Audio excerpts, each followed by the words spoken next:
हरे कृष्णा। आप सब लोगों का स्वागत है भक्ति शास्त्री कोर्स में। हरे कृष्णा। तो हम लोग स्टडी कर रहे हैं श्री ईशोपनिषद और लास्ट टाइम हम लोगों ने मंत्र नंबर 9 में रुक गए थे। लास्ट का एक पॉइंट डिस्कस करना बाकी था। तो मंत्र नंबर 9 में हमने देखा था अंधतम प्रविशन्ति ये अविद्याम उपासते ततो भूय ईवते तमो ये विद्याय रता। जो लोग अविद्यापूर्ण कार्यकलापों के अनुशीलन में लगे हुए हैं वे अज्ञान के गहनतम क्षेत्र में प्रवेश करेंगे। इनसे भी निकृष्ट वो हैं जो तथाकथित ज्ञान के अनुशीलन में लगे हुए हैं। सो हमने इसमें देखा था कि किस प्रकार दो प्रकार के लोग होते हैं संसार में। हरे कृष्णा। तो आपको कुछ याद है इस मंत्र से?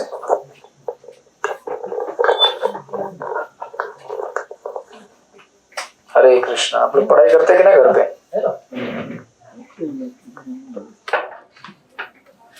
ऑनलाइन वाले डिवोटीज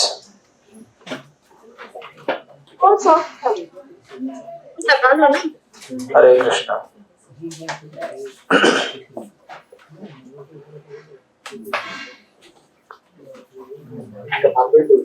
तो आपको कुछ याद है कि नहीं हमने क्या अभ्यास किया था इसमें? हाँ, विद्या और अविद्या का वर्णन हम कर रहे हैं मंत्र नंबर 9, 10, 11 इन 3 मंत्रों में। चालू है ना एयर कंडीशन? हाँ चालू है प्रभु, और आपके ऊपर भी है। मेरे ऊपर नरसिंह देव है। हरे कृष्णा। महाअवतार नरसिंह। तो विद्या और अविद्या दो कैटेगरी है। इस श्लोक में हम लोग पर्टिकुलरली स्टडी कर रहे हैं। विद्या तो विद्या है जिससे हम लोग भगवान की भक्ति प्राप्त करेंगे, इस जगत से मुक्त हो जाएंगे। लेकिन प्रभुपाद कहते हैं जो लोग अविद्यापूर्ण कार्यों के अनुशीलन में लगे हुए हैं वो तो नरक में जाएंगे ही जाएंगे, राइट। लेकिन इससे भी खतरनाक कौन है? जो तथाकथित ज्ञान को विद्या मानते हैं। तो तथाकथित ज्ञान को विद्या मानने वाले लोग कौन है? 3 प्रकार के लोग हमने स्टडी किए थे। पहले लोग थे ये दूसरे पॉइंट में। एक तो है निरीश्वरवादी आधुनिक शिक्षा। आधुनिक शिक्षा प्रणाली जो है वो क्या है? जो आप BTech, MTech, law, engineer, doctor, उनको लगता है कि हम ज्ञानी हैं, बट वो ज्ञानी नहीं है। ये पहली कैटेगरी हुई। हमने विस्तार से इसका अभ्यास किया था। उसके बाद दूसरी कैटेगरी के लोग हैं वेदवाद रता लोग। तो ये तो हो गए मॉडर्न लोग जो आधुनिक शिक्षा लेकर समझते हैं कि हम लोग बहुत प्रगत लोग हैं, जबकि इनकी प्रगति के उपकार की वजह से आज समाज में ज्यादा दुख है, ज्यादा कष्ट लोग पा रहे हैं। हमने देखा था ना विस्तार से। आप लोग भूल गए क्या इतने जल्दी कि किस तरह से डिवोर्स रेट ट्रिपल हो गया है, डिप्रेशन बढ़ गया है समाज में, किस तरह से लोगों का जीवन मान धन के मामले में बढ़ गया हो लेकिन कैरेक्टर के मामले में खत्म हो गया है, राइट। इस तरह से हम उसको देखते आ रहे थे विस्तार से। और अब ये उसके बाद दूसरी कैटेगरी हमने ये भी स्टडी की थी, सेकंड कैटेगरी वेदवाद रता लोग। ये वेदवाद रता लोग कौन है? पढ़ाई नहीं कर रहे हैं आप लोग? हाँ जी, भक्ति लता प्रिया माता जी बोलिए। हाँ माता जी। जो वेद पढ़ते हैं, अपने आप को पंडित समझते हैं और लोगों को गलत तथाकथित विद्या पढ़ा के गलत मार्ग पर लेकर जा रहे हैं, भ्रमित। हाँ एग्जैक्टली क्या भ्रमित करते हैं ये लोग? सब भगवान। हाँ, जैसे कि वो बोलेंगे ये देवी देवता सारे भगवान हैं, या फिर वेदों का अर्थ है स्वर्ग में जाना और स्वर्ग में जाके भोग करना, राइट। तो इधर भी आप लोग जाते हैं, New Zealand, Australia, Switzerland, Kullu Manali नहीं जाते आप लोग? माथेरान, महाबलेश्वर नहीं जाते? क्या नहीं जाते? तो इधर भी स्वर्ग का आनंद लेना चाहते हैं। वही आनंद ये लोग कहते हैं कि और अच्छे, बैठिए ना, ऊपर जगह है, कंफर्टेबल बैठिए। क्यों नहीं बैठिए ना, है ना इधर जगह।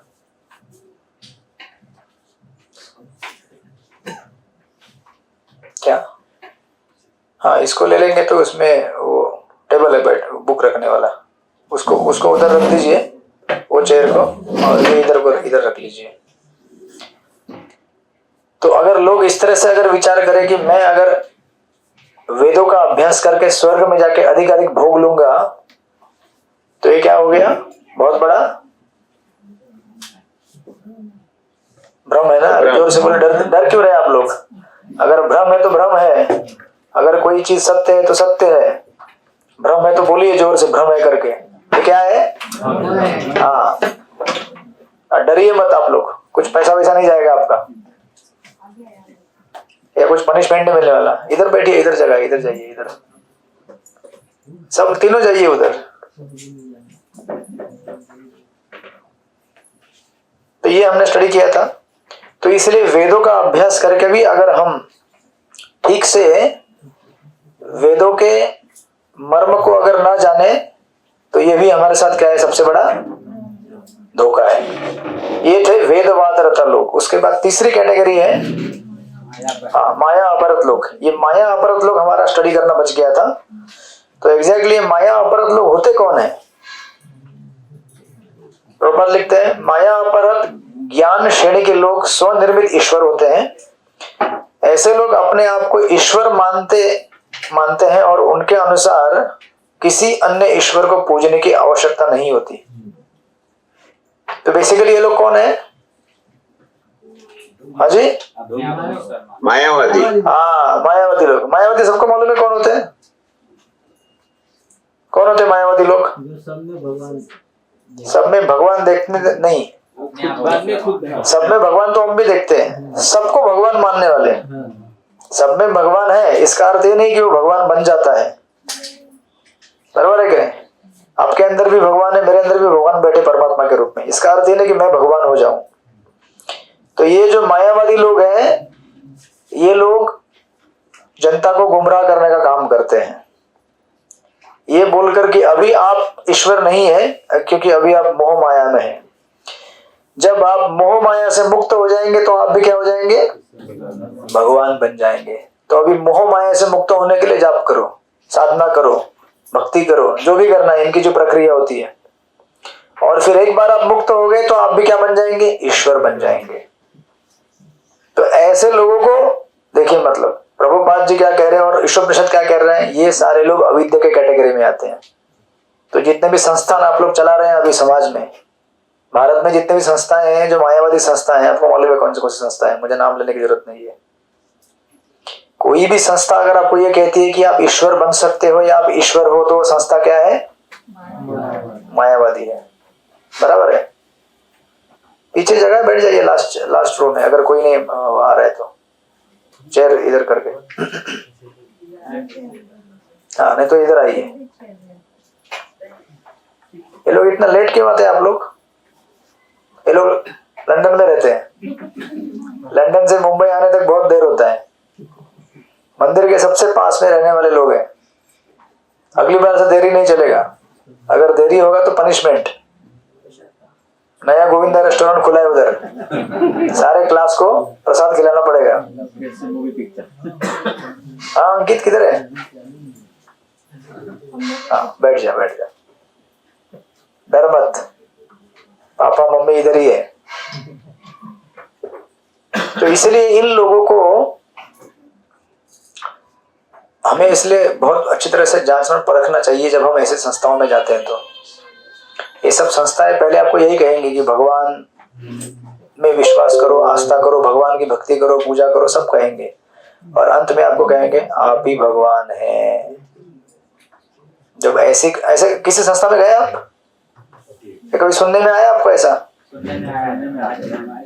ये आप ही भगवान बोलते हैं ना? तो एक माता जी है इधर, वो राधा रानी कहती है अपने आप को, हरे कृष्णा, कहते कि मैं राधा रानी हूँ। तो अभी अगर वो राधा रानी बने तो कृष्ण भी किसी को बनना पड़ेगा ना, हरे कृष्णा। तो हो गया खत्म सब अध्यात्म।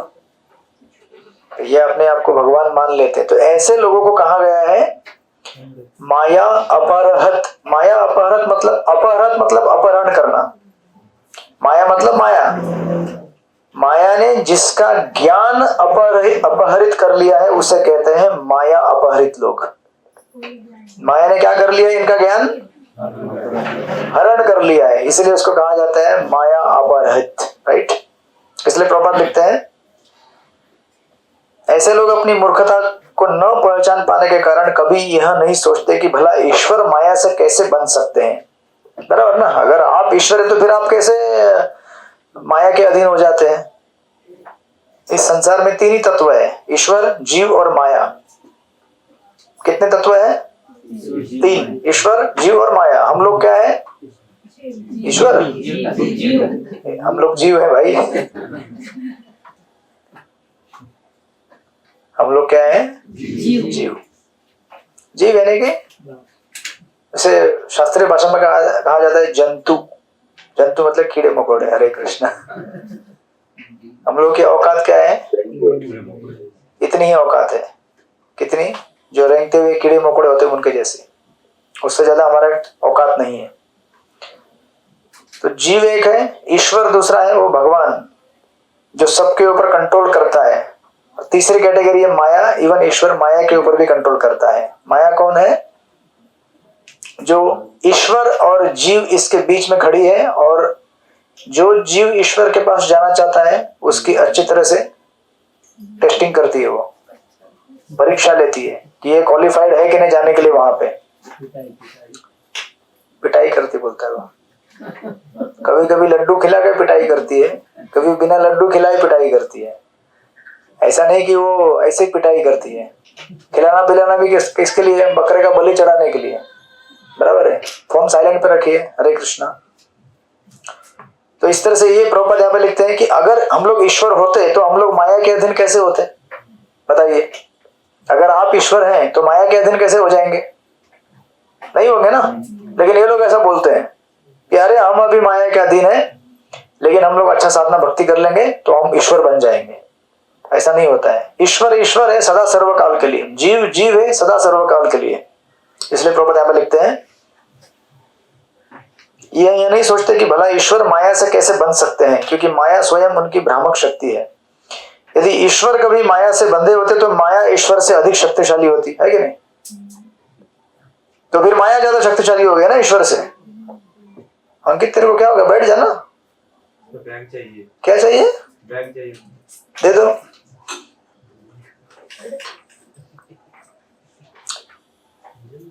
और प्रभुपाद इसलिए यहाँ पे कहते हैं ऐसे लोग कहते हैं कि ईश्वर सर्वशक्तिमान है, लेकिन यह नहीं सोचते कि यदि ईश्वर सर्वशक्तिमान है तो माया से उनके परास्त होने की कोई संभावना नहीं है। ये स्वनिर्मित भगवान इन सारे प्रश्नों का स्पष्ट उत्तर नहीं दे पाते। वे केवल खुद ईश्वर बने रहने में प्रसन्न रहते हैं, जबकि वो प्रसन्न नहीं हो सकते इस तरह से। तो इसलिए आपको कभी भी कोई अगर ऐसा मिले व्यक्ति जो कहे कि मैं भगवान हूं, तो उसको बोलने का ठीक है, हरे कृष्णा, आप भगवान हो, आप खुश रहो। जैसे कोई अगर मूर्ख व्यक्ति मिले कहीं पे, बोलेगा मैं प्राइम मिनिस्टर मोदी हूं, तो पागल लोग बोलते हैं ना ऐसा। तो ऐसे लोगों के मुंह लगने से कुछ फायदा है क्या? उसको क्या बोलने का? हाँ मोदी है तो मोदी है, सही है, जाओ जरा फ्रांस में जाके विजिट करके आओ, रशिया जाओ विजिट करके आओ, जाओ जाओ जाओ। तो बोलता भी मैं जा रहा हूँ अभी। तो दूसरा जेल का दूसरा रूम मतलब उसके लिए रशिया होता है, तीसरा इंग्लैंड होता है। मैं अभी रशिया जा रहा हूँ, मैं लंदन जा रहा हूँ मिलने के लिए। तो ऐसे लोगों से मुंह लग के कोई फायदा नहीं है। तो उनको कहने का भगवान है, आप खुश रहिए आपकी दुनिया में। और ऐसे लोग जन्म जन्मांतर माया से पिटते रहते हैं। इसलिए शास्त्र में कहा गया बहुनाम जन्मनाम अंते ज्ञानवान माम प्रपद्यन्ते वासुदेवम सर्वमिति स महात्मा सुदुर्लभ।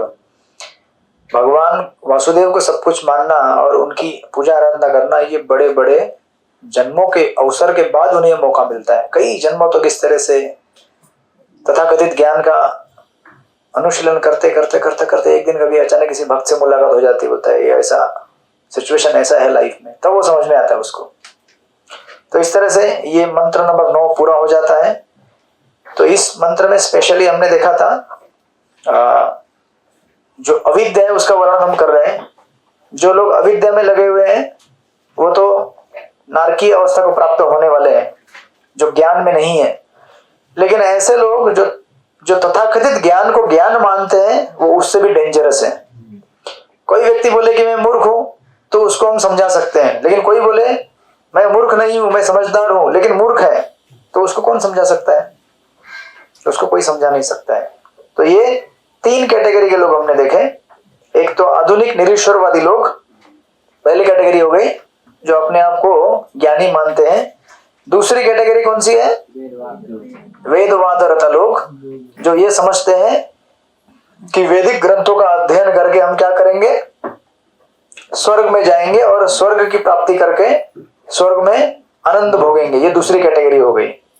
और तीसरी कैटेगरी माया अपरत लोग, जो अपने आप को ईश्वर मानते हैं, भगवान मानते हैं। राइट। तो ये लोग भी क्या है, तथाकथित ज्ञान के शिकार है। वो समझते हैं कि मैं क्या हूं, समझदार हूं। इस तरह से ये 9वां मंत्र पूरा होता है और हमें ये सुंदर जानकारी प्रभुपाद देते हैं कि किस प्रकार समाज में ये 3 जो कैटेगरी के लोग हैं ये किस तरह से उत्पात मचा रहे हैं। और इनकी भक्ति किसी शास्त्र के ऊपर आधारित नहीं होती है, खास करके ये वेदवादरता और किसी प्रामाणिक ग्रंथ के ऊपर आधारित नहीं रहती है। जो एक्चुअल भक्ति लिटरेचर से जो हमको इस जगत से परे लेके जाएंगे, या तो ये कुछ कर्मकांडी लिटरेचर्स के ऊपर अटके रहेंगे, या फिर ज्यादा ईशोपनिषद भी अगर उपनिषद भी अगर पढ़े, वेद भी पढ़े, तो उनका गलत अर्थ निकालेंगे। तो उपनिषद या वेद पुराण सब कुछ पढ़ के अर्थ क्या निकालना चाहिए कि किस तरह से संसार में मैं फंसा हुआ जीव हूं, कष्ट पा रहा हूं, मुझे इस संसार से क्या होना चाहिए, मुक्त होना चाहिए। लेकिन ये लोग कंक्लूजन क्या निकालते हैं, ये लोग अपने शास्त्र बनाते हैं। अपना शास्त्र मतलब शास्त्र ऑलरेडी है, उस शास्त्र को तोड़ मरोड़ के प्रेजेंट करते हैं। तो शास्त्र में लिखा गया है कि भगवान एक ही है, ये लोग बोलेंगे सब भगवान है। शास्त्र में लिखा हुआ है जीव कभी भगवान नहीं बन सकता है, बोलेंगे हम भगवान बन सकते हैं। तो इस तरह से ये बेसिक चीजें हैं जो आपको सबको मालूम होनी चाहिए हमेशा, क्योंकि यही जो चीजें हैं धीरे धीरे आगे जाकर आपको जब भगवत गीता पढ़ाई करेंगे ये पुनः आएंगी चीजें। और अगर क्लियर नहीं हुई तो बाद में वहां पे क्लियर करने का टाइम तो नहीं रहेगा। वहां पे अगर ऐसे हम चीज डिस्कस करते रहेंगे तो फिर सिलेबस आगे नहीं बढ़ेगा। तो मुझे उम्मीद है कि आप सब लोगों को समझ में आया है ये 3 प्रकार के लोग। किसको समझ में नहीं आया हाथ ऊपर कीजिए। जो लेट आए वो लोग हाथ ऊपर नहीं कर सकते, वो लोग बाद में घर जाके पढ़ाई करें, रिकॉर्डिंग सुने और फिर पूछे। रिकॉर्डिंग नहीं सुनेंगे तो आपको रिवाइज नहीं होगा। अभी और किसी को कोई प्रश्न, ऑनलाइन में किसी डिवोटी को कोई प्रश्न? मंत्र नंबर 9 से या तो सब लोग सोए हुए हैं या जिंदा है, क्या है, समझ में नहीं आ रहा है। नहीं प्रभु, जाग रहे, जिंदा है प्रभु, जाग रहे। ओके, ठीक है। हरे कृष्णा हरे कृष्णा कृष्ण कृष्ण हरे हरे, हरे राम राम राम। तो इस तरह से मंत्र नंबर 9 पूरा हो गया। अभी हम लोग जाएंगे मंत्र नंबर 10 की तरफ। राइट। तो मंत्र नंबर 10 सब लोग खोलिए।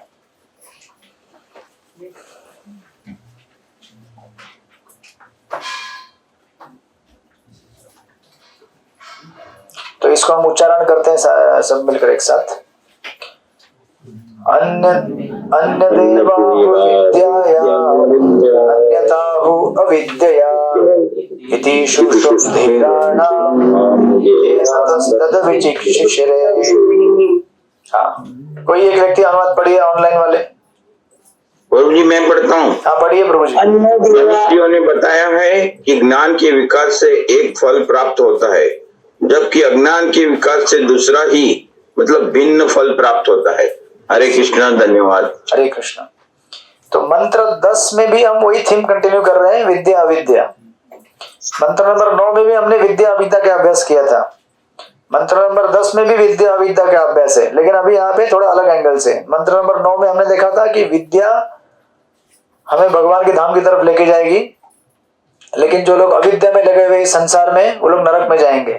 और जो तथाकथित अविद्या में लगे हुए लेकिन अपने आप को विद्या में लगे हुए मानते, ज्ञानी मानते, उसका हमने अभ्यास किया 3 प्रकार के कैटेगरी के लोगों का, राइट। और किस तरह से वो समाज में उत्पात मचा रहे हैं।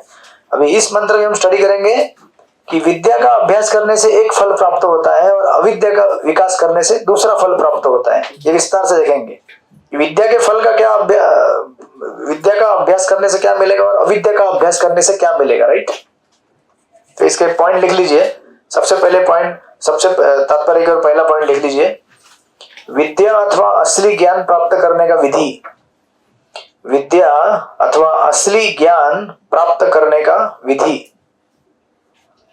विद्या अथवा असली ज्ञान प्राप्त करने का विधि।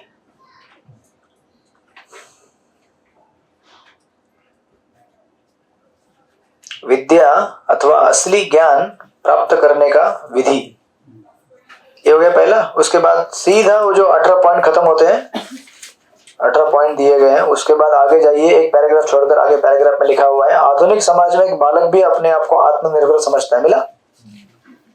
आधुनिक समाज में एक बालक भी अपने आप को आत्मनिर्भर समझता है। मिला क्या पॉइंट? वो है आपका दूसरा पॉइंट, आधुनिक विश्वविद्यालयीन शिक्षा। आधुनिक विश्वविद्यालयीन शिक्षा, दैट इज सेकंड पॉइंट। आधुनिक विश्वविद्यालयीन शिक्षा।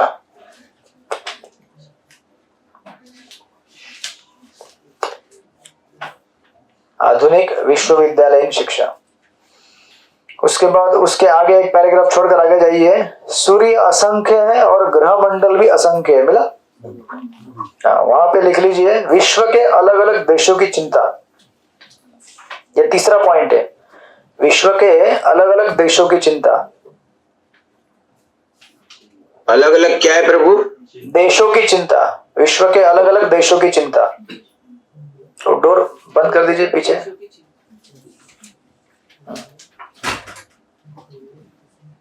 उसके बाद उसके आगे वाला पैराग्राफ जहां पे लिखा हुआ है, श्री ईशोपनिषद इस प्रकार के दोषपूर्ण शिक्षा से। मिला? यह है चौथा पॉइंट, केवल धीर पुरुष विद्या प्रदान कर सकता है।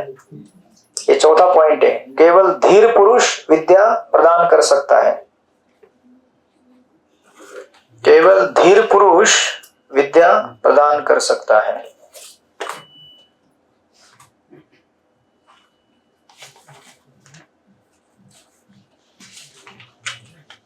दूसरा नहीं समझ में आया। बोलिए जिसको समझ में आया हो। दूसरा आधुनिक विश्वविद्यालय विद्या प्रदान कर सकता है। शिक्षा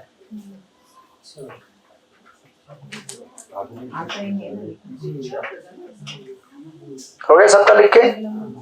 ऑनलाइन वाले डिवोटीज हो गया सबका?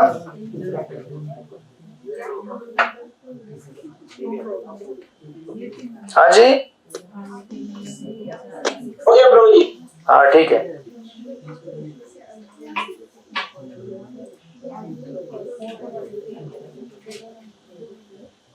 हरे कृष्ण।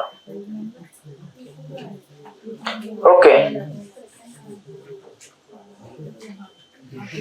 ठीक है।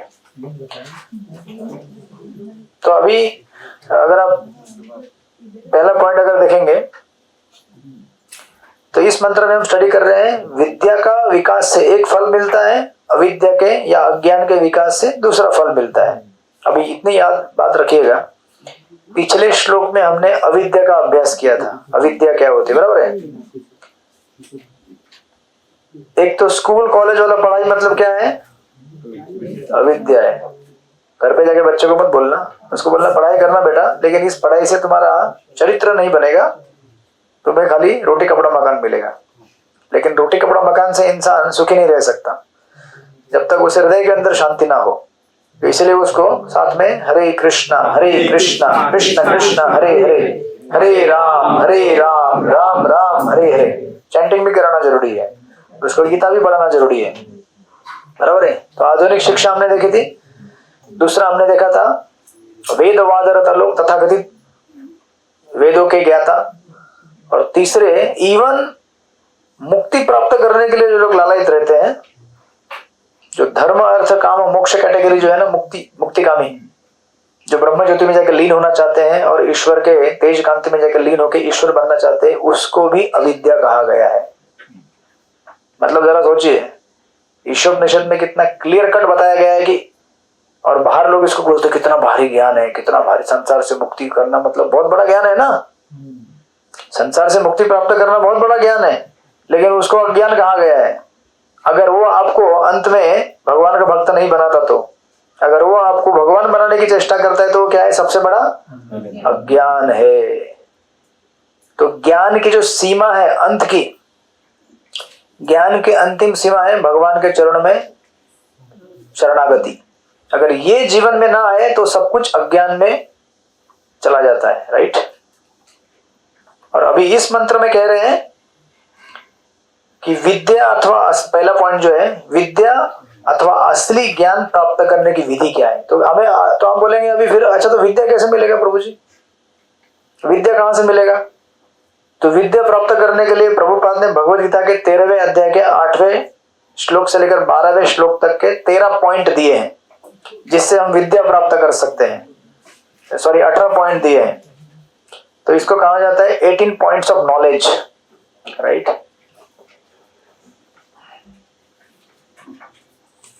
प्रभुपाद लिखते हैं, जैसे कि भगवद गीता के 13वें अध्याय में 13.8 to 12 में उपदेश दिया गया है, मनुष्य को निम्नलिखित विधि से ज्ञान का विकास करना चाहिए। तो ज्ञान का विकास ये नहीं होता कि आप लोग क्लास में आके बैठ गए, चले गए, हो गया, या फिर आपने थोड़ा बुक पढ़ लिया, हो गया, नहीं। वो है उसका पार्ट। उसके आगे क्या करेंगे आप? तो उसका विस्तार से विधि दिया है 18 पॉइंट्स में। जिस किसी को भी ज्ञान का विकास करना है, उसको ये 18 पॉइंट ध्यान में रखने चाहिए। तो हम लोग सारे के सारे पॉइंट नहीं लेंगे, 2-4 3-4 पॉइंट जितने भी कवर कर सकते लेंगे। सबसे पहला पॉइंट देखिए, मनुष्य को स्वयं भद्र पुरुष बनकर अन्यों का समुचित सम्मान करना सीखना चाहिए। तो आप बोलेंगे ये कौन सा ज्ञान है? ज्ञान मतलब क्या होता है? जीव क्या है, ईश्वर क्या है, भगवान कौन है, ये सब वो ज्ञान है। लेकिन उस ज्ञान को प्राप्त करने के लिए सबसे पहले हमें क्या बनना चाहिए? हाँ जी, अच्छा इंसान। मतलब उसकी, अच्छे इंसान की पहचान चालू होती है नम्रता से। स्वयं को भद्र पुरुष बनकर अन्यों का समुचित सम्मान करना हमें सीखना चाहिए, राइट। इसी को कहा जाता है अमानित्वम। ये ऐसा श्लोक है, अमानित्वम अदम्भित्वम। ये गीता के 13वें अध्याय में ऐसे आएगा। जब हम गीता पढ़ेंगे तो विस्तार से आएगा ये, वहां पे पढ़ेंगे तो शास्त्र हमें क्या करते हैं? प्रैक्टिकल सिखाते हैं। आपने अगर क्लास में कथा सुनी है, कीर्तन सुना है और समझे हैं, तो आप नम्र हो जाएंगे। ठीक से भजन साधना करने का पहला परिणाम होता है हम लोग नम्र हो जाते हैं। ठीक से भजन साधना नहीं करेंगे तो नम्र होने के बजाय अहंकार बढ़ेगा। मुझसे बड़ा कोई डिवोटी है नहीं यहाँ पर, मैं बहुत बड़ा डिवोटी हूँ। बड़ा मतलब क्या? सबसे छोटा। आध्यात्मिक जीवन उल्टा होता है, जो जितना सोचता है मैं बड़ा हूँ उतना छोटा हो जाता है, जो सबसे छोटा समझता है बड़ा हो जाता है। जैसे प्रहलाद महाराज कितने छोटे थे, फिर भी सबसे बड़े भक्त बने। मैं हिरण्यकश्यप को कहता था मैं सबसे बड़ा हूं, उसको तो भगवान ने खत्म कर दिया, लास्ट में अस्तित्व ही समाप्त कर दिया। तो इसलिए आध्यात्मिक जीवन टोटली रिवर्स रहता है, राइट। इसलिए कहते हैं कि हमें कभी भी क्या करना चाहिए? दूसरों का उचित सम्मान देना चाहिए। तो जब हम दूसरे को सम्मान देते हैं, सम्मान के 2 भाग होते हैं। जब हम सम्मान करते किसी का मतलब हम लोग अपने आप को नीचे लेके आते हैं और दूसरों को ऊपर बिठा देते हैं। हम क्या है? नीचे हैं हम लोग, तुच्छ हैं। और जो मेरे सामने व्यक्ति हो क्या है? वो अच्छा है, वो महान है, राइट। तो ऐसा होता है कि संसार में बहुत सारे लोग भगवान को भगवान करके नहीं देखते, भगवान को एक एडवाइजर के रूप में देखना चाहते हैं। एडवाइजर, जैसे श्रीमद् भागवत के 6ठे स्कंद में आपने देखा होगा चित्रकेतु महाराज का लीला है। अगर भागवत आपने पढ़ी होगी, सुनी होगी कभी, वृत्रासुर की कथा, उसमें चित्रकेतु महाराज का कथा आता है। तो चित्रकेतु महाराज के कथा में जब चित्रकेतु महाराज की पत्नी कृतद्युति, चित्रकेतु महाराज का एक बालक रहता है, उसका मर जाता है बालक, उसको जहर पिला देती है, बाकी जो उसकी सौतन रहती है। 1 करोड़ बीवियां थी चित्रकेतु महाराज की, तो उसमें से एक और बाकी जितने भी थे वो बोले कि अरे इसको बच्चा हो गया, हमको नहीं हुआ। तो राजा अभी इसके साथ टाइम बिताता है। भौतिक जगत का नियम ऐसा है, जहां कुछ माल मसाला मिलेगा उधर जाके अपन वाहवाही करेंगे, दाना पानी बंद, तो व्यक्ति हमारे लिए बेकार हो गया। तो वो रानी हत्या कर देती है बालक की। बालक की हत्या करने के तत्पश्चात रानी फिर बोलती है कि, तो वो रानी बोलती है कृतद्युति, वो बोलती है कि ईश्वर को समझ में नहीं आता है किसे जिलाना चाहिए, किसे मारना चाहिए। माता पिता के सामने बच्चे को क्या कर दिया, मार दिया। ऐसा कभी होता है क्या? माता पिता बच्चे की अर्थी उठाएंगे कि बच्चा माता पिता की अर्थी उठाएगा? लेकिन ऐसा जरूरी नहीं ना। तो ये उस तरह से लेक्चर देती है भगवान को कि तुम्हें समझ में नहीं आता है। ईश्वर को कह रही है कि तुम्हें मालूम नहीं है कि किसको जिलाना चाहिए, किसको मारना चाहिए। तो संसार में भौतिकवादी लोग ऐसे होते हैं जो ज्यादा लोगों को एडवाइस देने में रुचि रखते हैं, यहां तक कि ईश्वर को भी फीडबैक देंगे, एडवाइस देंगे। खुद कुछ सुनना नहीं चाहते, खुद के बारे में कुछ कहा जाए तो वो सुनने के तैयार नहीं है। दूसरों के लिए कुछ बोलना है, सबसे पहले हाजिर हो जाएंगे, और उसमें मजा भी आता है उनको। जैसे कौवे कचरा पट्टी में सड़ा हुआ, गला हुआ, जो फेंका हुआ चीज उसको खाते रहते हैं, उसी प्रकार समाज में ऐसे कुछ लोग हैं जो लोगों को बेवजह, जरूरत नहीं तब जाके वहां पे कुछ भी बोलना उनके बारे में, या उनको सुझाव देना, जरूरी नहीं तभी। अच्छा सुझाव हो तो अलग बात है, राइट। तो ये पॉइंट हम लोग क्या स्टडी कर रहे हैं यहाँ पे? पॉइंट स्टडी कर रहे हैं कि लोग हमेशा अपने आप को दूसरों से बड़ा मानते हैं कि मैं बड़ा हूं, मैं जानता हूं सब कुछ, यहां तक कि मैं ईश्वर से भी ज्यादा जानता हूं, मैं ईश्वर को भी फीडबैक दे सकता हूं, ईश्वर को भी मैं सुझाव दे सकता हूं। ईश्वर तुम्हें समझ में नहीं आता, तो हम लोग भी ऐसे ही हैं। ऐसा मत सोचिए कि कृतद्युति सुझाव दे रही थी। हम लोग भी भगवान के सामने जाके भगवान को सुझाव देते हैं ना, या नहीं देते हैं? नहीं दिया आज तक आप लोगों ने सुझाव? आनंद साई प्रभु नहीं दिया, बोलिए एक बार फिर। नहीं दिया? ईश्वर को सुझाव देते हैं ना हम लोग। गोपीनाथ आपको मालूम नहीं है क्या करना चाहिए, नहीं करना चाहिए, आपको मालूम नहीं है? आपके घर में, परिवार में, जॉब में, नौकरी में, सेहत में कुछ प्रॉब्लम हो जाता है, बोलते हैं ना भगवान को। कुछ मालूम नहीं है आपको क्या करना चाहिए। बेकार गया मेरा 50 साल का चैंटिंग। 50 साल तो नहीं किया अभी तक, 5 साल किया होगा तो वही 50 साल समझ लेते हैं। 50 साल का चैंटिंग है मेरा।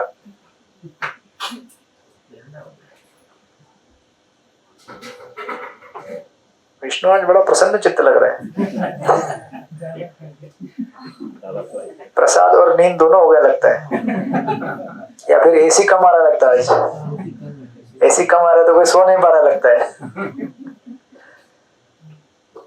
तो हम लोग ऐसे ही है ना, हम लोग क्या करते हैं, हमेशा ये सोचते हैं कि मुझसे ज्यादा कोई जानकारी किसी को है ही नहीं,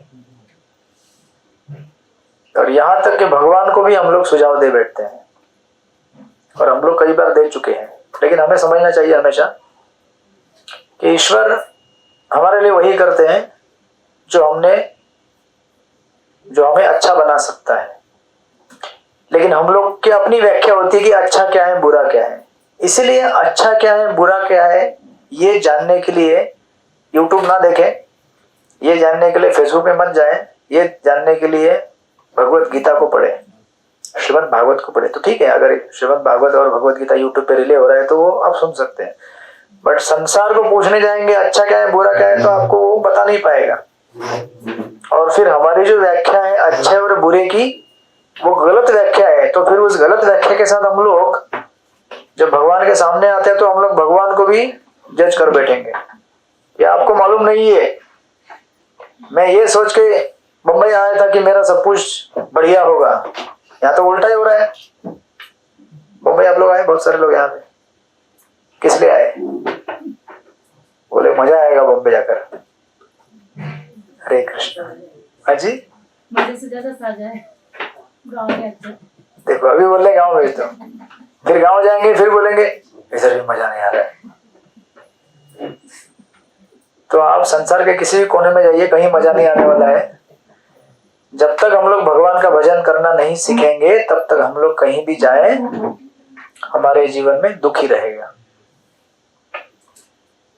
तो हमें भजन करना सीखना है। अगर भजन करना सीख गए तो ब्रह्मांड में किसी कोने में जाइए सुखी हो जाएंगे आप। राइट, विश्वम पूर्ण सुखाए थे, इसी प्रसंग में आता ना चित्रकेतु महाराज के, नारायण परा सर्वे कुतश्चन विभ्यति स्वर्ग अपोवर्ग नरकेशु अपि तुल्यार्थ दर्शनम। भगवान विष्णु के भक्त कहीं भी जाए, स्वर्ग में जाए नरक में जाए, उन्हें कुछ फर्क नहीं पड़ता, क्योंकि उनका जीवन का मूल उद्देश्य क्या है? हरि चिंतन करना। और कहीं भी हरि चिंतन का मौका मिलता है खुश हो जाते हैं। प्रहलाद महाराज कहीं भी थे खुश थे, चाहे उन्हें कोई तकलीफ हो रही है या चाहे वो महल में अच्छी तरह से रह रहे हैं, कहीं भी रहो, जब तक भगवान का चिंतन नाम स्मरण चल रहा है तब तक जीवन में खुशी खुशी है। राइट, तो इस तरह से ये कहने का तात्पर्य यहाँ पे ये है कि हम लोग, ये हमारा बाय डिफॉल्ट टेंडेंसी हो गया है कि हम लोग भगवान को या फिर दूसरे लोगों को अपने से बड़ा समझते हैं। ये मेंटालिटी हमारे अंदर है। अब हम धीरे धीरे सीख रहे हैं कि हमें क्या करना है, ऐसे नहीं सोचना है। तो अभी हम लोग जो भगवान के सामने जाते हैं तो हमारा व्याख्या चेंज हो गया। अभी भगवान को बोलते हैं प्रभु आपको जो अच्छा लगेगा करना, ऐसा बोलते हैं आप लोग? ऐसा बोलते कि नहीं बोलते? नहीं बोलते। डर लगता है भगवान को, अगर ऐसा बोल दिया तो जो आपको अच्छा लगे वो कर दो, उनके हिसाब से अच्छा मेरे हिसाब से अच्छा नहीं है। अरे लेकिन उनके हिसाब से जो अच्छा है वही मेरे लिए अच्छा है, सबसे बेस्ट है। तो ऐसी प्रार्थना अगर करें तो भगवान आपको, और क्या होता है ना, हम लोग ऐसे होते हैं कि ऐसे प्रार्थना कर देते हैं और फिर कुछ दिन बाद भूल जाते हैं। फिर भगवान आपके लिए कुछ सिचुएशन अरेंज करके रखे हुए होते हैं, तो पहली प्रार्थना थी ना हमारी वो, अरे ऐसा कैसे हो रहा है मेरे जीवन में, ऐसा कैसे हो रहा है? प्रार्थना किया तभी तो हो रहा है ना। तो इसलिए उस प्रार्थना को नहीं भूलना है तो निरंतर शास्त्रों का श्रवण करते रहना चाहिए, गुरु आचार्य से श्रवण करते रहना चाहिए। तो हमें याद रहता है कि नहीं ये जीवन का असली उद्देश्य है, वो नहीं है, ये उद्देश्य है। इस तरह से ये पहले इसमें कहा गया है कि हम लोग अपने आप को कम आंखें, ये सबसे पहला क्वालिफिकेशन है। अगर भक्ति भगवान की प्राप्त करनी है तो हमें नम्र रह के शास्त्र से समुचित श्रवण करना होगा। और ऐसा नहीं है कि कभी कभी कुछ लोग ऐसे होते हैं, प्रभु मैं बहुत नम्र हूँ, मैं बहुत नम्र हूँ, मैं बहुत नम्र हूँ, ऐसे आके ऐसे करते हैं। और उनको बोलेगा फिर सेवा करोगे कुछ, तो वो सीधा हो जाता है, बोले ये तो नहीं सिखाया हमको, हमें खाली ऐसा बोलने के लिए नम्र हूं मैं। नम्रता की व्याख्या प्रकट होगी आपकी सेवा में। नम्रता ऐसे नहीं होती कि मैं नम्र हूं बोल के नम्र हो जाएंगे। ऐसा मैं नम्र हूं बोल बोल कर तो आप तो अपने आप को मैं कर रहे हो। मैं नम्र हूं मतलब क्या हो गया, मैं ज्यादा आ गया ना। तो हमें ऐसा बोलना चाहिए मैं तुच्छ हूं, ईश्वर महान है, ये डिवोटी महान है, तब जाके उसका कंप्लीशन आता है। तो इसलिए अगर आपने आपको इस स्तर पे लेके आना है तो सबसे पहला कदम होगा सेवा करें, सेवा प्रारंभ करें। क्योंकि सेवा करने से क्या होता है? हाँ जी, अहंकार मिट जाता है। राइट, क्योंकि अहंकार को मिटाने का दूसरा और कोई तरीका नहीं है। इस तरह से ये पहला चीज है। देन दूसरा पॉइंट फिर कहते हैं प्रभुपाद जी, मनुष्य को केवल नाम तथा यश के लिए कभी धर्मात्मा का स्वांग नहीं करना चाहिए। मतलब केवल दिखावे के लिए भक्ति नहीं करना चाहिए या धर्म का अनुशासन नहीं करना चाहिए। राइट, तो दो चीजें होती है, इसको कहते हैं मान और दंभ। मान मतलब मेरे पास कुछ अच्छे गुण हैं जो मेरे नहीं है, ईश्वर ने दिए हैं, उसका मुझे क्या होता है, अभिमान रहता है, मान कि मेरे पास अच्छे गुण है। इसके विरुद्ध रहता है दंभ, मेरे पास कुछ है नहीं लेकिन फिर भी मैं दिखाता हूं कि मेरे पास बहुत कुछ है। ऐसा होता है, ऐसा होता है ना। कलयुग तो इससे भरा हुआ है। कलयुग कैसा युग है? Quarrel and hypocrisy. क्वारल मतलब लड़ाई झगड़ा होना, ये कलयुग का पहला लक्षण है। कहीं भी जाओ, चाहे ब्रह्मचर्य आश्रम में जाओ या गृहस्थ आश्रम में जाओ, किसी कंपनी में जाओ, गली मोहल्ले में जाओ, झगड़ा करना है सबसे पहला लक्षण है कलयुग का। अगर कहीं झगड़ा हो रहा है समझ जाने का कलयुग। और दूसरा हिपोक्रेसी मतलब कपटता। कपटता नहीं बोलेंगे उसको, उसको हिंदी में क्या बोलते हैं? हिपोक्रेसी। छल करना, छल मतलब जो मैं नहीं हूं वो दिखाना, राइट। जैसे कोई अगर लड़का किसी लड़की को इंप्रेस करना चाहता है तो भाड़े का गाड़ी लेके आता है, गाड़ी जोर जोर से घुमाता है, कार चलाता है, ये सब पिक्चर में दिखाया जाता है। तो हमारा समाज क्या है? सैयारा बन जाता है। तो यही तो करना है मुझे, यही करना है। तो कैसे भक्ति का विकास होगा? तो वो गाड़ी चलाएगा, मोटर घुमाएगा, सब कुछ करेगा, भाड़े के कपड़े पहन के आएगा, बराबर है क्या? सब कुछ भाड़े का ही है वैसे देखा जाए तो, लेकिन उसमें भी भाड़े के अंदर भाड़े का लेता है वो। तो इसको कहते हैं, तो यहाँ पे जो कहा गया, मनुष्य को केवल नाम तथा यश के लिए धर्मात्मा, यानी कि हम उदाहरण ले रहे हैं, केवल दिखावे के लिए कुछ चीजों को फॉलो नहीं करना चाहिए। जैसे कुछ पॉलिटिशियन होते हैं, कुछ नेता पहले भी होके जा चुके हैं, इतिहास में अभी भी हैं। वो क्या करते हैं, लोगों को अगर उनको अपने उपदेश देने हैं कि तुम मेरी बात मानो, ऐसे तो कोई बात मानेगा नहीं आपकी, तो वो लोग भगवत गीता को उठाते हैं और गीता के माध्यम से कुछ ना कुछ खिचड़ी पकाकर बोलना चाहते हैं कि गीता के अनुसार क्या, लोगों को मालूम नहीं, जनता तो मूर्ख है, कोई जनता गीता थोड़ी पढ़ती है। तो जो बोलेंगे वहां गीता के अनुसार ऐसा है क्या, ओ ऐसा है, आप भी भगवान मैं भी भगवान, हाँ। तो ऐसे कितने सारे पॉलिटिशियन हैं भारत में, ऐसे कई उदाहरण मिलेंगे आपको, जो कितने जमाने से भगवत गीता या ऐसे शास्त्र का उपयोग करके लोगों को मूर्ख बनाते आ रहे हैं, राइट। इसलिए प्रभुपाद यहाँ पे कह रहे हैं कि मनुष्य को केवल यश के लिए कभी धर्मात्मा का सॉन्ग नहीं करना चाहिए, राइट। कुछ कुछ लोग ऐसे होते हैं, जैसे प्रभुपाद कहते हैं कि keeping Guru is not a fashion. गुरु बनाना कोई फैशन नहीं है। ऐसे लोग कुत्ता पालते हैं फैशन के लिए, आप गुरु को मत बनाओ फैशन के लिए। मेरे भी बहुत बड़े गुरु हैं, तो आप क्या करते हैं फिर? नहीं, मैं कुछ नहीं करता हूँ, मैं तो मांस मछली खाता हूँ, शराब पीता हूँ, मेरे गुरु ने बोला तुम जो करना है करो, अच्छे रहो। अरे अच्छा, ऐसे कैसे अच्छे बन सकते हैं? ऐसे है ना, बहुत सारे लोग बोलते हैं तुम जो करना है करो बस अच्छे रहो। अरे ऐसे कैसे अच्छे बनोगे आप? जब तुम जो करना है करोगे तो कैसे अच्छे बनोगे? लेकिन लोग ऐसे होते हैं, झूठ मत बोलो, प्रेम करो, मांस खाना है खाओ, शराब पीना है पियो, तो कैसे अच्छा होगा वो? कैसे झूठ नहीं बोलेगा वो? जो आदमी मांस खाता है, शराब पीता है, वो अच्छा आचरण कैसे कर सकता है? बताइए मुझे आप बोलेंगे नहीं, हमने तो हमारे मोहल्ले में देखा है, गली में देखा है, हमारे घर के पास हमारे फ्लैट में देखा है, वो आदमी शराब पीता है लेकिन डिवोटी से भी अच्छा व्यवहार करता है वो, और मेरा डिवोटी कितना झगड़ता है मुझसे।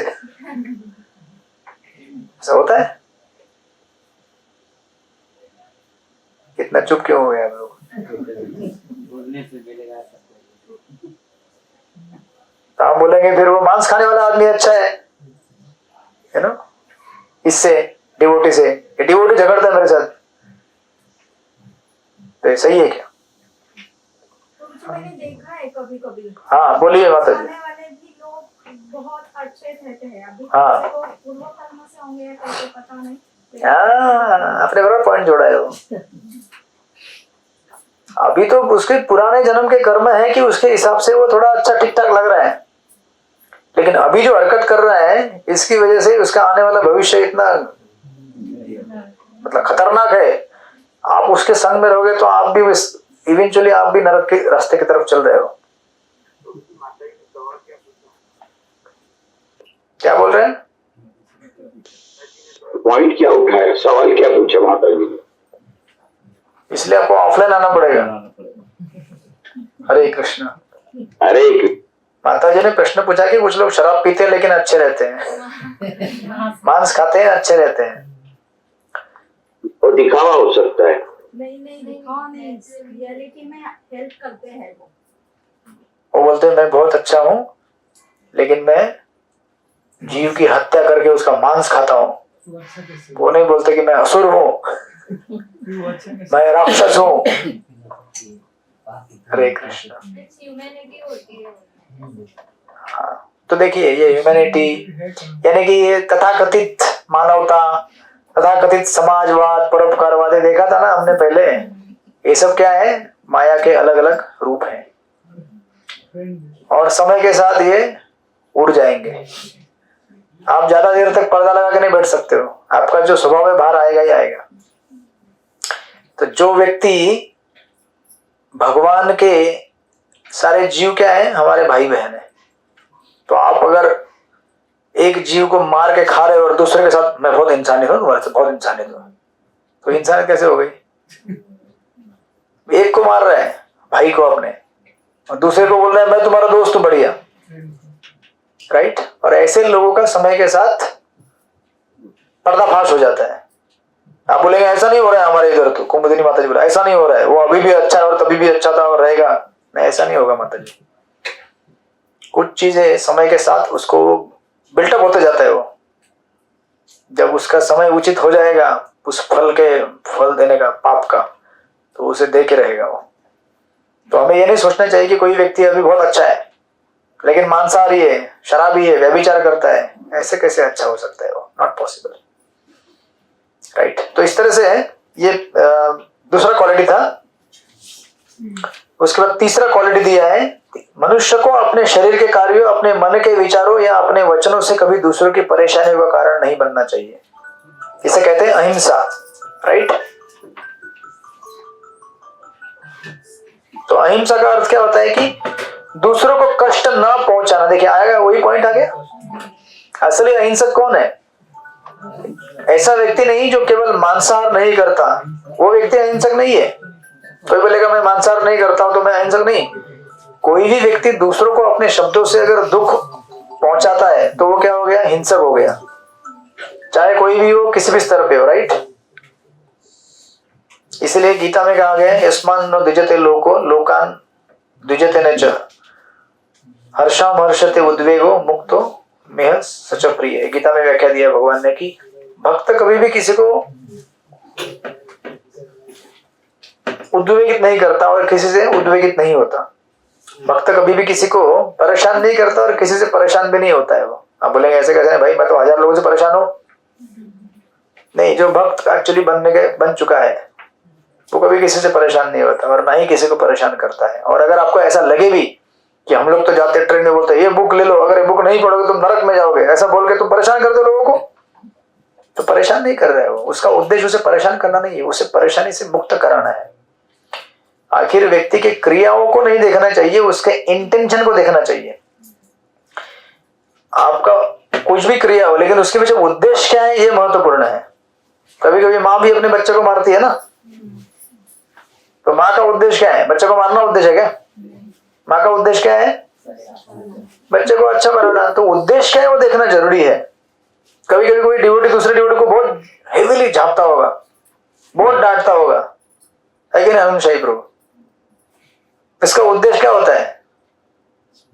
सुधारना। मतलब ऐसा नहीं कि सामने वाला बहुत एकदम ये है, नहीं, उसका उद्देश्य होता है कि चीजों को ठीक ठीक से यथार्थ रूप में समझे और जीवन की वास्तविकता के साथ चले, राइट?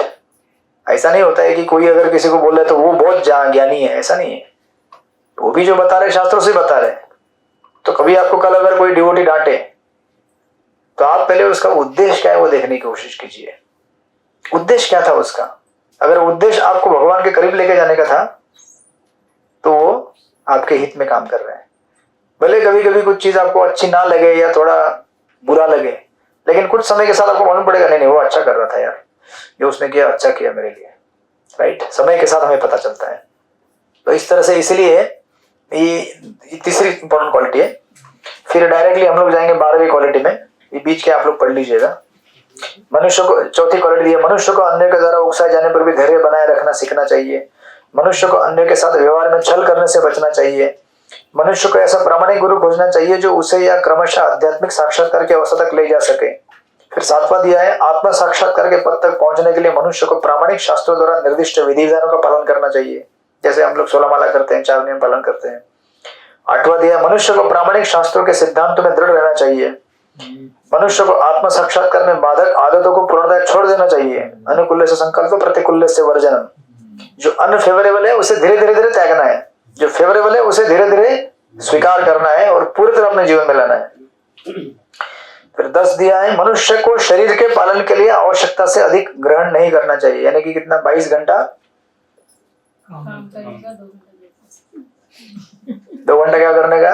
हरे कृष्णा कृष्ण कृष्ण हरे हरे, हरे राम राम राम हरे हरे।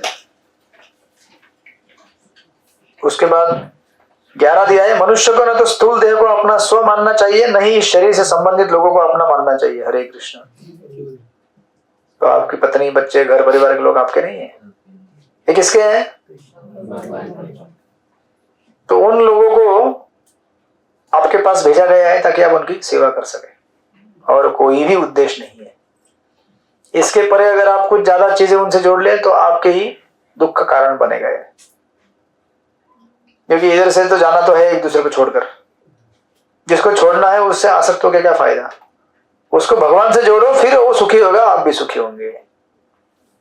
फिर कहते हैं, मनुष्य को सदैव स्मरण, 12वें पॉइंट में, मनुष्य को सदैव स्मरण में रखना चाहिए कि जब तक उसके पास भौतिक शरीर है तब तक उसे जन्म, मृत्यु, जरा तथा व्याधि को भोगना ही पड़ेगा। देह के इन कष्टों से छुटकारा पाने के लिए योजनाएं बनाने से कोई लाभ नहीं है। सर्वोत्तम मार्ग यही है कि उस साधन की खोज की जाए जिससे आध्यात्मिक स्वरूप पुनः प्राप्त हो सके। राइट। तो ये बड़ा इंपॉर्टेंट पॉइंट, इसको हम डिस्कस करेंगे थोड़ा सा। इसको गीता में कहा गया है, जन्म, मृत्यु, जरा, व्याधि, दुख, दोषानुदर्शनम। भगवान कृष्ण कहते हैं इस मनुष्य जीवन में क्या है? 4 चीजें हैं जो हमारे दुख को दिखाती हैं। जन्म दुखदायी होता है, जिसने दिया है उसको मालूम है, हमको कैसे मालूम पड़ेगा? लेकिन जो पिता बन गए उनको मालूम है अभी, क्योंकि इतना कष्ट होता है पत्नी को संभालना, उसको हॉस्पिटल में से ये करना, फिर अभी बच्चा होगा तो अभी हरे कृष्ण, फिर उसके लिए स्कूल का अभी से प्लानिंग चालू होता है। स्कूल, कौन से स्कूल में जाएगा, कहाँ पढ़ेगा, क्या करेगा, बस फिर तो अभी एक नया संसार चालू हो गया। जन्म, हमारा एक स्टाफ है, उसके दोनों बच्चों का, एक पहला बच्चा हुआ ऑपरेशन करके, पेट ऑपरेशन मतलब पेट फाड़ के सीधा, बराबर ना। फिर दूसरा बच्चा हुआ कुछ 1 साल कुछ गैप के बाद, वो भी कितना तकलीफ होता है जरा सोचिए आप। पेट फाड़ना मतलब क्या होता है, समझ रहे हैं क्या? एक छोटा सा अब इधर कुछ टाका लगा देते तो 10 बार देखते रहते हैं, ठीक होगा ना ये? ठीक होने के बाद भी घाव तो रहता है, उसमें टाका रहता है, ये दिखता है। जो पेट फाड़ के निकलना मतलब क्या चीज है? जन्म कितना दुखदाई है। उसके बाद तो फिर दुख का सिलसिला प्रारंभ हो जाता है। अभी तो ट्रेलर था, अभी तो असली मूवी चालू हो जाएगा। फिर धीरे धीरे बीमारी घेर लेती है हमको, राइट। फिर बुढ़ापा तो ऐसे पकड़ के रखा है हमको, हम जैसे चल रहे हैं हमारे साथ साथ कौन चल रहा है? बुढ़ापा और मृत्यु साथ में चल रहे हैं, साथ में ही बैठे हुए हैं, दिखता नहीं है हमको, लेकिन थोड़ा ऐसा देखो ना, दिखेगा अरे बाप रे। बुढ़ापा देखता है, बोलता है हरे कृष्णा प्रभु कहाँ जाओगे आप, मुझे अपना लो। बोलते नहीं नहीं नहीं नहीं नहीं, तुमसे दूर रहने के लिए तो मैं इतना पाउडर, इतना लिपस्टिक, मेहंदी, क्रीम, ये सब किस लिए लगा रहा हूं? तुमसे दूर रहने के लिए, बराबर है क्या नहीं? लेकिन वो बोलता है लगा लो अभी थोड़ा सा, अभी क्या है, टाइम है थोड़ा सा तुम्हारे लिए। उसके बाद जब लगेगा तो पाउडर चिपकता नहीं, नीचे गिर जाता है। क्योंकि पाउडर को अभी चिपकने के लिए कुछ जगह चाहिए ना, जगह ही नहीं बचता वहां पे, वो झुर्रियां हो जाती है, नीचे गिर जाता है सीधा। या लगाएंगे तो फिर एक ऐसा लंबा लाइन दिखता है पाउडर का, 2 बड़े बड़े लाइन पाउडर के। बूढ़े लोग पाउडर लगाने की कोशिश मत करना। एक बार बुढ़ापा आ गया तो फिर उसे दिखने देना कि भाई बुढ़ापा आ गया है। बाल पक गए तो बाल में मेहंदी लगाने की कोशिश मत करना, दिखने देना कि बूढ़ा हो चुका हूं, मैं हो गया हूं, ताकि इससे आपको पता चलेगा कि मैं बूढ़ा हो गया हूं वास्तविक। ये सब प्रकृति की देन है, आपको दिखाती है प्रकृति की आप अभी वृद्ध हो गए हैं और आपको अभी अगली तैयारी करनी है, लेकिन हम लोग उसको छुपाना चाहते हैं, ढक देते हैं। तो इसकी वजह से क्या होता है, आत्म साक्षात्कार के लिए हमें प्रेरणा नहीं मिलती है। ये प्राकृतिक नियम भगवान ने बनाया ताकि आपको प्रेरणा मिले आगे निकल कर कि भाई अभी हो गया, शरीर जर्जर।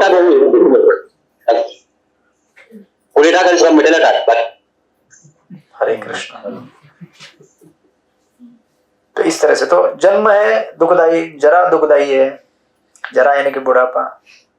हमने किसी ने सोचा नहीं था हम बूढ़े हो जाएंगे, लेकिन हम लोग धीरे धीरे बूढ़े हो रहे हैं। जवान लोग अभी भी सोच रहे हैं कि नहीं नहीं नहीं, ये सब हमारे साथ नहीं होगा, ये सब बूढ़े लोगों को मरने दो यार, उधर जाने दो, सब पाउडर लगाने दो, हम अभी भी जवान है, हमको कुछ जरूरत नहीं पड़ती है। लेकिन ये मत सोचिए एक झटके के अंदर बुढ़ापा घेर लेगा हमको। एक झटका मतलब कितना टाइम कैसे जाता है किसी को मालूम नहीं पड़ता है। कितना हो गया ईशोपनिषद क्लास चालू करके? टाइम कब चालू किया था हमने? मार्च, अप्रैल, मई, जून, जुलाई, अगस्त, 7 महीने हो गए, 6 महीने हो गए। 6 महीने। हाँ जी, 6 महीने हो गए। 9 मार्च प्रभु जी, 9 मार्च में। हाँ, तो 6 महीने कैसे गए मालूम पड़ा गया आपको? नहीं। इसी प्रकार 6 साल कैसे गए मालूम नहीं पड़ेगा। इसी प्रकार 60 साल कैसे बीत गए, हवा के झोंके की तरह पट पट पट पट उड़ के चले जाते हैं। इसलिए प्रभुपाद कह रहे हैं सर्वोत्तम मार्ग यही है कि उस साधन की खोज की जाए जिससे आध्यात्मिक स्वरूप पुनः हमें प्राप्त हो सके। राइट, इसलिए गीता में कहते हैं अनुदर्शनम। अनुदर्शन यानी कि इसको याद कीजिए, जन्म मृत्यु जरा व्याधि ये हमारे साथ साथ चल रहे हैं और ये हमें कभी भी पकड़ सकता है। तो हरे कृष्णा। हाँ माता जी बोलिए। प्रभु जी, मेरा एक प्रश्न है कि जो भी व्यक्ति मतलब ये जिसका जब तक समय नहीं आता ना, वो तब तक वो चीज दिमाग में नहीं जाती है, वो वहां तक नहीं पहुंचती है। और जब समय आ जाता है तभी वो, तो जैसे केला हम लोग पकाते हैं केमिकल डाल के, वैसा पका हुआ केला खाना तो अच्छा नहीं है। वो नेचुरली जैसे ग्रो होता है और जब उसका समय आता है तब वो केला खाना उचित रहता है। तो ये जो ज्ञान हम लोग लेते हैं ये कितना भी मतलब जवान लोग जितने भी होते हैं उनको, युवा लोगों को कितना भी समझाए तो वो समझ में नहीं आता, और वो जब उन बूढ़े हो जाते हैं तब उनको वो चीज समझ में आ जाती है। तो क्या ये प्रोसेस मतलब ये हमारे अंदर मानसिकता है कि सचमुच ये प्रोसेस ऐसा ही है नेचुरल? हरे कृष्ण। आपके प्रश्न का उत्तर भागवत में ऑलरेडी दिया गया है, कई बार दिया गया, कई प्रसंगों में दिया गया है। अगर ऐसा होता तो फिर नारद मुनि, ब्रह्मा जी, सारे वैष्णव आचार्य, इनको प्रचार करने की क्यों निकलने की जरूरत पड़ रही है बाहर? आप बोल रहे हैं कि व्यक्ति बुढ़ा होने के बाद निवृत्त हो जाएगा संसार से, ऐसा कहा जा रहा है ना अपने इनडायरेक्टली, बराबर ना? हाँ, मतलब उसे तभी वो चीज क्यों समझ में आती है, पहले क्यों नहीं समझ, जबकि पहले समझ में आ जानी। मैं कहता हूँ तभी भी नहीं समझ में आती है। ऐसा नहीं कि सबको समझ में आती है। हाँ, उसमें लाखों में एक व्यक्ति रहेगा उसको समझ में आता है कि मैं अभी बूढ़ा हो गया हूँ, भजन करना चाहिए। कितने बूढ़े लोग हैं मुंबई में जो भजन कर रहे, बताइए मुझे आप। बहुत कम। बहुत कम है ही नहीं, मैं बोलता हूँ। नहीं। तो देखिए, आध्यात्मिक साक्षात्कार ये हमें कृपा से प्राप्त होता है। ये हम पुनः पुनः उस चीज को हम बार बार स्टडी कर रहे हैं कि कृपा से प्राप्त होता है। आपके भक्ति शास्त्री पढ़ने से प्राप्त नहीं होता है, बल्कि आपके भक्ति शास्त्री के माध्यम से प्रभुपाद की पुस्तकों को पढ़ने के प्रयास से प्रभुपाद आपको कृपा देते हैं। ये कृपा का विषय है। जिसको कृपा हो गई उसको एक दिन में साक्षात्कार हो जाएगा, जिसको कृपा नहीं होगी उसको लाखों करोड़ों वर्ष तक साक्षात्कार नहीं होगा। तो आप बोलेंगे फिर इंतजार करते रहना चाहिए। नहीं, इसीलिए तो हम लोग क्या कर रहे हैं, सीख रहे हैं कि हमें कृपा प्राप्त करनी है, कृपा प्राप्त करनी है। ये कृपा प्राप्त करने के लिए नम्र रहना चाहिए, सेवा करनी चाहिए, भक्तों का संगत करना चाहिए, ये सब उसी के लिए प्रयास जारी है। सारी भक्ति की प्रक्रिया मतलब हम क्या कर रहे हैं, कृपा पाने के लिए चेष्टा कर रहे हैं। महामंत्र में आप क्या बोलते हैं, हरे कृष्ण मतलब क्या है, हे राधा रानी, हे कृष्ण मुझे आपकी सेवा में लगा दो, आपके भक्तों की सेवा में लगा दो। महामंत्र का अर्थ ये होता है। महामंत्र का अर्थ ये नहीं होता है कि मुझे रासलीला में प्रवेश दिला दो, मुझे राधा रानी बना दो, मैं भी गोपी बनना चाहती हूँ, मैं भी नाचूंगी,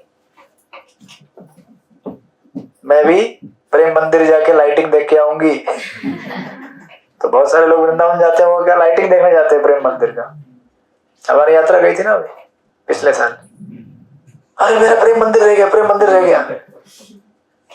प्रेम मंदिर जाके क्या देख के आए हो? भगवान को तो नहीं देखते, उधर जाके देखते हैं कुछ लोग, लेकिन ज्यादा लाइटिंग देखने के लिए जाते हैं वो लोग। लाइट, क्या लाइट है प्रभु वहां पे, गजब का, इतना लाइट मैंने कहीं नहीं देखा था। अरे मुंबई में उससे ज्यादा लाइट है।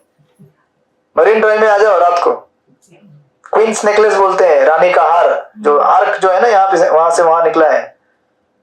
इतना अच्छा लाइटिंग तो और कहीं नहीं दिखता मुझे लगता है। तो आप अगर अध्यात्म के मार्ग में इस तरह से प्रवेश करोगे तो आप कृपा नहीं प्राप्त कर पाओगे। आध्यात्मिक जीवन का एक ही सार है, सेवा, और उसी से हमें साक्षात्कार प्राप्त होगा। तो आपके प्रश्न का उत्तर सारांश में यह है कि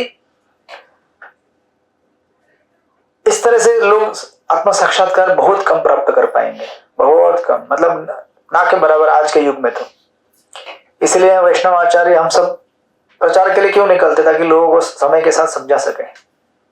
ऐसा नहीं कि बूढ़े होने पे हमारी इच्छाएं मर जाएंगी, बूढ़े होने पे तो इच्छाएं और तूफान की तरह बढ़ जाती हैं। पूरे लाइफ टाइम का फ्रस्ट्रेशन, जो इच्छाएं पूरी नहीं हुई है, घर के लोग भी सुनते नहीं है, और भोग लेने का कैपेसिटी भी नहीं है। अभी कुछ खाओ तो पेट में आवाज आता है अंदर से, और उसको साफ सफाई करना है तो भी किसके ऊपर डिपेंड है, डॉक्टर के ऊपर। अरे हमने देखे हैं, एक व्यक्ति को संभालने के लिए 4-4, 5-5 नर्स लगाने पड़ते हैं। अब सोचिए अगर किसी व्यक्ति का टट्टी की जगह पे होता हो, पेशाब की, बुढ़ापा कोई सुखदायी जीवन नहीं है। ये मत सोचिए कि बूढ़ा होते ही साक्षात्कार हो जाएगा, नहीं होगा। हरे कृष्ण। भक्ति लता प्रिया माता जी, पूरा क्लियर हो गया प्रभु जी दिमाग में, थैंक यू। क्लियर हो गया, मुझे पेट क्लियर हो गया, ये पॉइंट क्लियर हो गया प्रभु, थैंक यू। हरे कृष्ण। प्रभु जी, जब हम हॉस्पिटलाइज होते हैं तब इसका एहसास ज्यादा होता है। हाँ, लेकिन हॉस्पिटल से बाहर निकलते ही मैं हिरण्यकश्यपु, वो कौन सा गाना था, मैं ही ईश्वर हूँ जब तक, हाँ क्या, सर्वत्र यही, कौन सा गाना था, विष्णु को याद है, हिरण्यकश्यपु ही भगवान। हॉस्पिटल में रहते ही चूहा, मैं चूहा हूँ, मुंबई का वो कौन सा, इधर इधर छुप रहा हूं, दवाई पानी ठीक होते ही मजबूत ताकत। तो हमारी अवस्था है, इसलिए प्रभुपाद यहाँ पे कह रहे हैं कि हमें हमेशा इन चीजों को जब पढ़ते रहते हैं तो हमें याद रहता है कि हमारी औकात क्या है, हमारी अवस्था क्या है, राइट। इसलिए इसको ना 3 शब्दों में कहा गया है। बाहर के लोग कभी कभी जब ऐसे सुनते हैं ना लेक्चर, वो बोलते हैं क्या आप लोग लेक्चर करते हो, थोड़ा कुछ ऐसा लेक्चर करो कि कृष्ण और राधा रानी वृंदावन में मान मंदिर में राधा रानी मान लगा के बैठी है और कृष्ण उनको मनाने के लिए आ रहे हैं, ऐसे कुछ लीलाएं सुनाओ हमें। ये लोग ये सब नहीं सुनना चाहते हैं। जन्म, मृत्यु, बीमारी, बुढ़ापा, बोलते क्या तुम लोग मृत्यु के बारे में बोलते होते बार बार बार बार। तो उसको 3 शब्दों में कहा जाता है, पेसिमिज्म, ऑप्टिमिज्म, 4 शब्दों में कहा जाता है। Pessimism, optimism, stupidism, realism. ये चैतन्य चंद प्रभु के लिखे हुए नोट्स हैं। पेसिमिज्म मतलब पेसिमिस्टिक होना, मतलब आशावादी होना, सॉरी निराशावादी होना। तो सबसे पहली चीज है, लोग क्या कहते हैं, आप लोग कितने निराशावादी लोग हो यार, मृत्यु के बारे में बात कर रहे हो। अरे जीवन मतलब क्या है, कभी खुशी कभी गम, ताराम बम बम। अरे जिंदगी में खुशी आती है, दुख भी आता है, इतना आप लोग को क्या चिंता करने की जरूरत है। दुख भी है, जीवन का हिस्सा है। ऐसे बोल के लोग क्या करना चाहते हैं, एडजस्ट करना चाहते हैं। जैसे वो उदाहरण दिया था पानी के गिलास का, अगर आपका पानी का गिलास आधा भरा हुआ है तो आपको ऐसा नहीं बोलना है कि आधा भरा हुआ है, उसको बोलना है सॉरी आधा खाली है नहीं बोलना चाहिए, आधा भरा हुआ। अरे भाई तुम कैसे भी बोलो, आधा तो आधा ही है ना, चाहे तुम बोलो आधा भरा हुआ है या आधा खाली है, आधा खाली तो है वो जीवन की सत्यता है, राइट।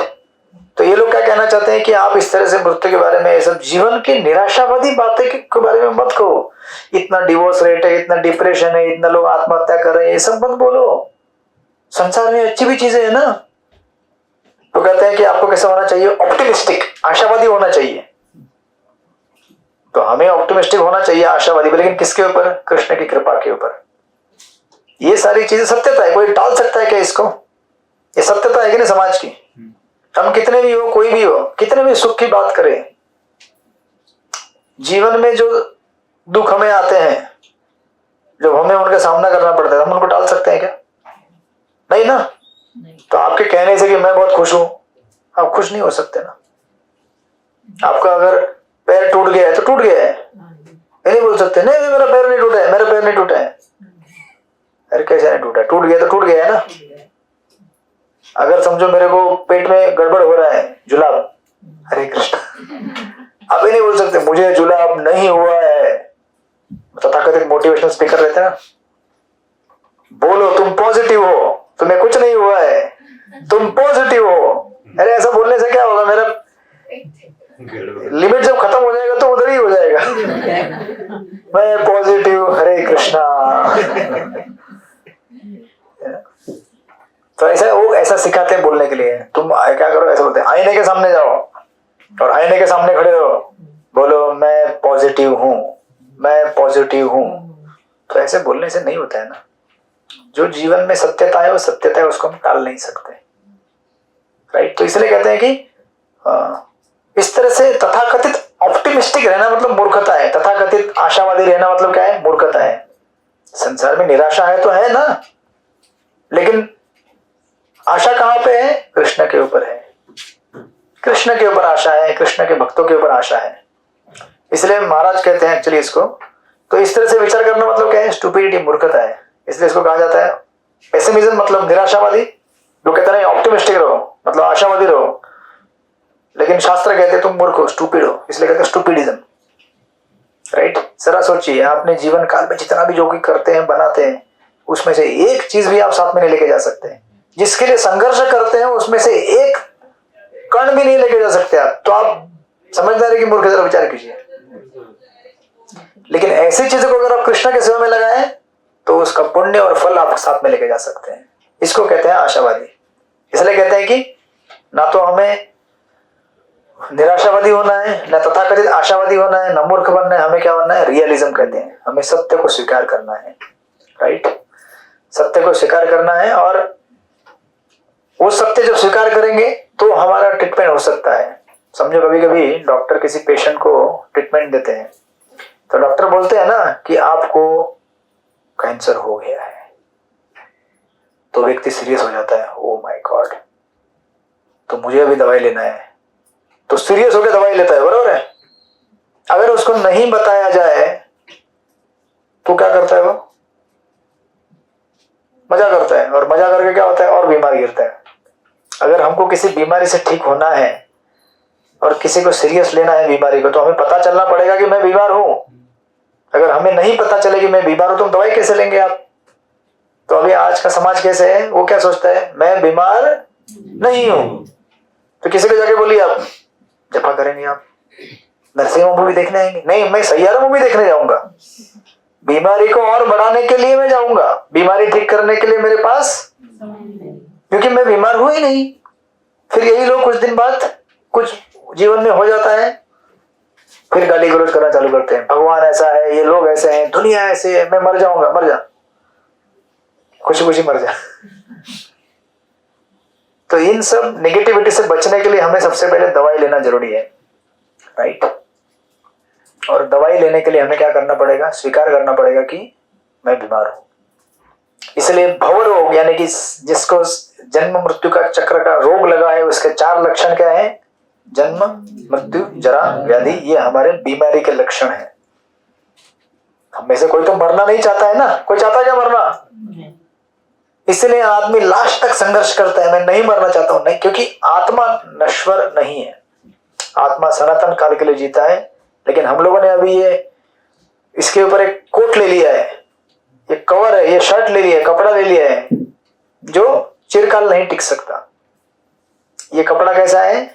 खराब हो जाता है और इसको त्याग के नया लेना पड़ता है, और वही जीव नहीं चाहता है क्योंकि वो सनातन है। तो ये भगवद गीता की शिक्षाएं बाद में आएंगी आपको, लेकिन ये अगर हम समझे तो हम लोग इस चीज को ठीक से हैंडल कर सकते हैं जब जीवन में स्ट्रेस आए, तनाव आए, राइट।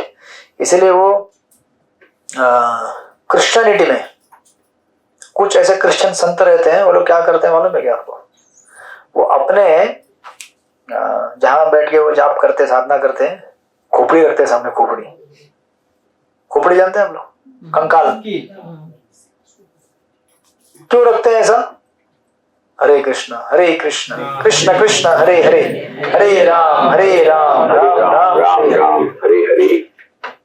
ये इसलिए रखते हैं ताकि उसको देख देख कर उन्हें याद रहे, एक दिन ये मेरा ऐसा होने वाला है, ये खोपड़ी है ना, ऐसा होगा। तो इसलिए वो क्या बोलते हैं उसको, ये महाराज के बुक में लिखा हुआ है, राधानाथ स्वामी महाराज के, अगर आपने पढ़ा होगा जर्नी होम बुक में, तो शायद प्रतीक में, ये वो जो उन लोगों का जो आश्रम रहता है, जैसे ब्रह्मचर्य आश्रम और रहता है, जैसे उनका भी आश्रम रहता है क्रिश्चियन लोगों का। तो वो लोग क्या करते हैं, जितने भी उनके जो पहले जो होके गए हैं आश्रम में, ब्रह्मचारी या मंग बोलते हैं उसको, उनके गुजरने के बाद उनका जो कंकाल रहता है ना, उसको प्रिजर्व करके रखते हैं। कंकाल नंबर 1 2001, नंबर 8, ऐसे करते करते लाइन से वहां लगा रहता है। 2024 कंकाल नंबर 102, नाम तरुण गौरांग दास, कमलनाथ दास, ब्रजमोहन दास, अनंत शाही दास, ऐसे लाइन से लगा रहता कंकाल। तो उसको देख के क्या मालूम पड़ता है, ओ बाप रे, ये जो कंकाल है ना, एक दिन मेरा भी ऐसा नंबर इधर लगने वाला है। उससे क्या होता है, स्मरण रहता है कि ये क्या है। आप लोग डर गए क्या? नाशवंत। हाँ जी, नाशवंत। अंतिम सत्य ला जीवन का। हाँ, अंतिम सत्य। तो अंतिम सत्य अंत में ना पता चले, पहले ही पता चले भाई, इसके लिए पहले लगा के लग देते हैं लोग। इससे भी खतरनाक तो बुद्धिस्ट लोग रहते हैं, कैटेगरी है बुद्धिस्ट लोगों की। वो क्या करते हैं मालूम है क्या? ध्यान करने के लिए बैठते, लेकिन मुर्दा लाश के ऊपर ध्यान करते हैं। हरे कृष्णा, अभी आपको ध्यान करना है, मुर्दा लाश सामने पड़ी है, तो इससे क्या होगा? बोलेगा मुर्दा जाग जाएगा।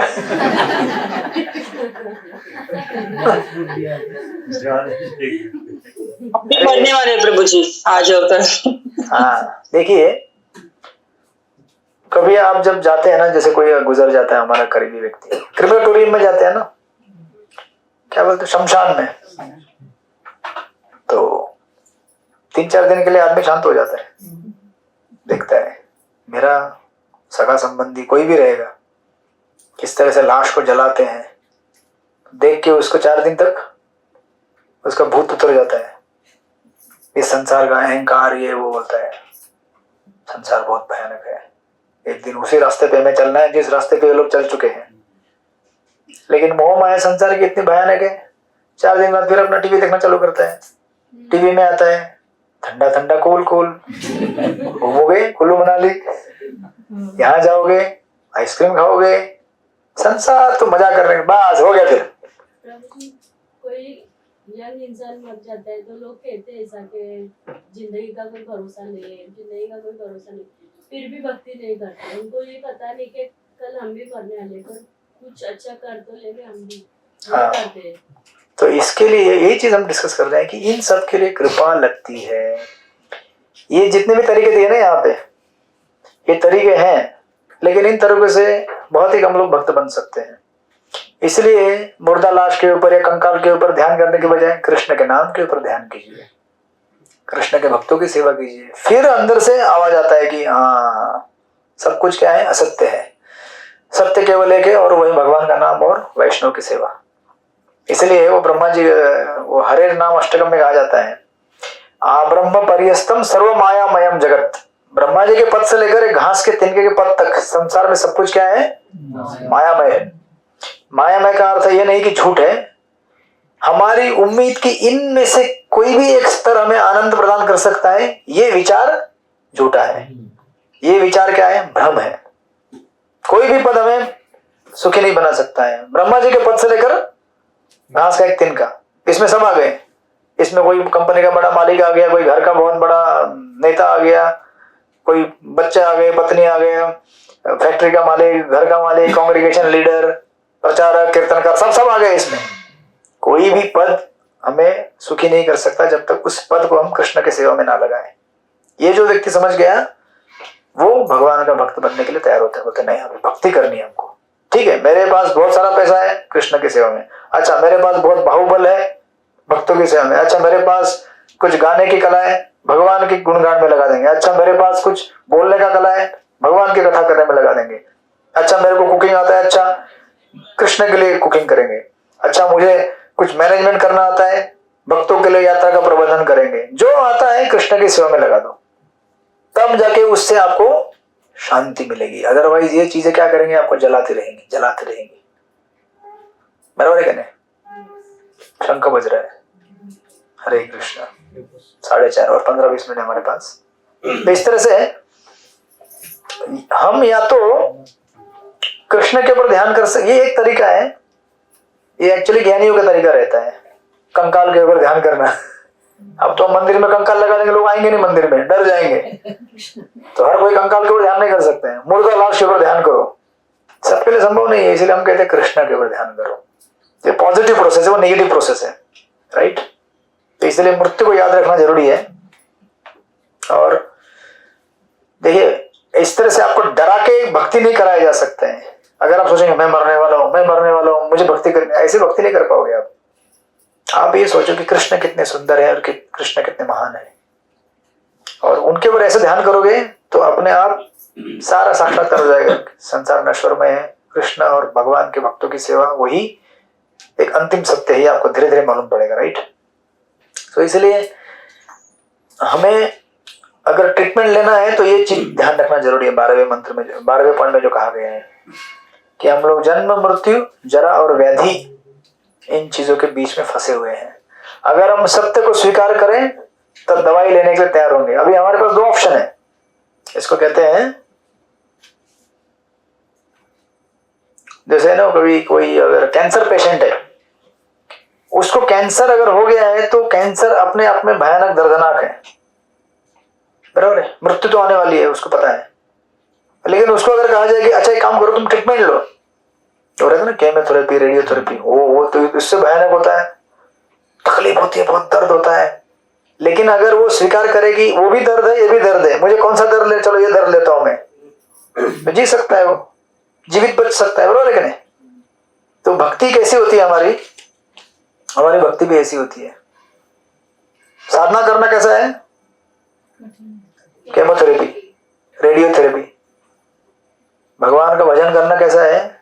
कड़क दवाई लेने जैसा है, बहुत दर्द होता है, इच्छा नहीं होती है। एक हाथ में बीट बैग, एक हाथ में मोबाइल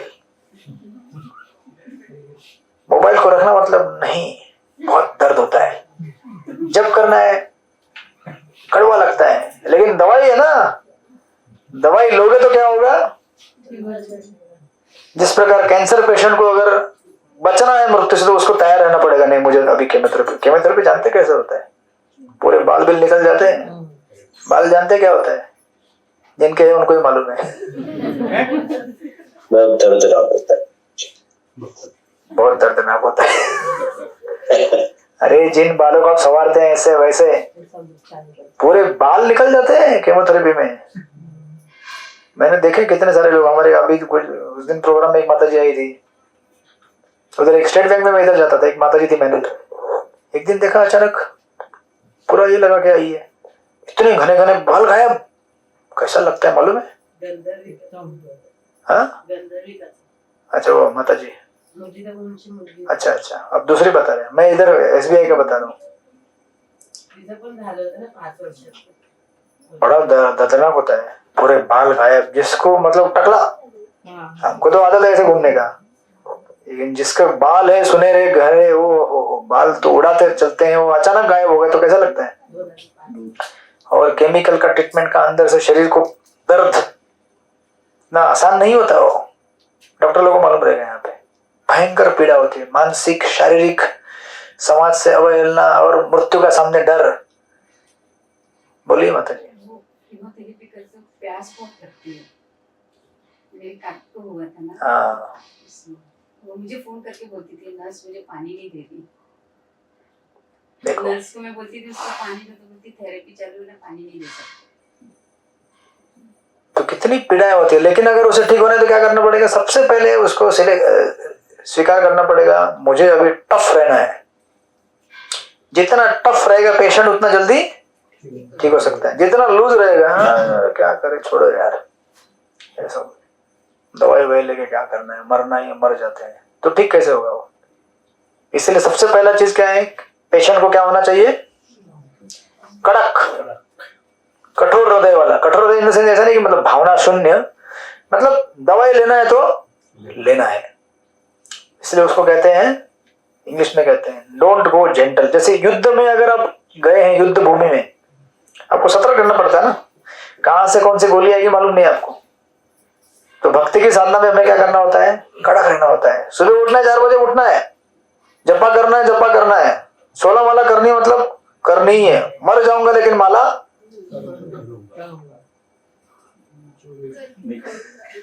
नहीं छोड़ूंगा। तो वचन दिया है ना गुरु महाराज को, 16 माला करूंगा करके, प्राण जाए पर। हाँ, पिक्चर के डायलॉग जीवन में लाओ यार, खाली पिक्चर में मत मारो। वैष्णव की सेवा करनी मतलब करनी ही है, किसी वैष्णव को अगर जरूरत है किसी चीज की, उसको मदद करनी है, ये परम धर्म है मेरा, राइट। इस तरह से अगर हम अपना अगर बनाए तो भक्ति का प्रोसेस भी ऐसे होता है कि भक्ति में हमें दृढ़ निश्चय होना है। अदरवाइज ये जो यहाँ पे कह रहे हैं ना, अगर हम ये मार्ग ना अपनाएं तो हमारे लिए मुक्ति का कोई रास्ता नहीं है। भगवान का भजन करना, भक्तों के साथ रहना बड़ा कठिन कार्य है।